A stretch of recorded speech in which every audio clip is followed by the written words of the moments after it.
আজকে দেখো আমাদের কর্মফল এত ভালো, শনিবার দিন আজকে এত ভালো কর্ম করেছি যে এত সুন্দর খাবার জুটেছে আমাদের।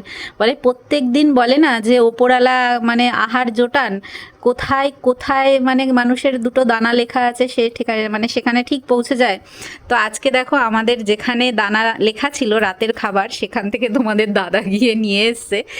তো আমি ভাবতে পারিনি আজকে শনিবার নিরামিষের দিন, তো সে আমাকে মানে ফোন করে বলছে যে রান্না করো না, আমি মটন বিরিয়ানি নিয়ে আসছি।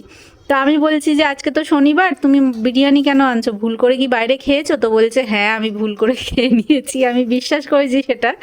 তো তারপরে দেখছি যে না, ও খিচুড়ি আর এখানে দেখো এটা একটা লাবড়ার তরকারি আর খিচুড়ি, এটা হচ্ছে ঠাকুরের ভোগ, রাম ঠাকুরের মানে রামনবমী যেহেতু গেল সেটারই আর কি প্রসাদ ভোগ। তো তোমাদের দাদা নিয়ে এসছে, তো শনিবার দিন করে এরকম একটা জিনিস পাওয়া সত্যি ভাগ্যের ব্যাপার।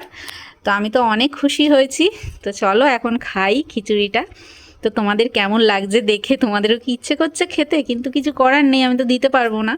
তো অন্তত একটা লাইক করে যেও।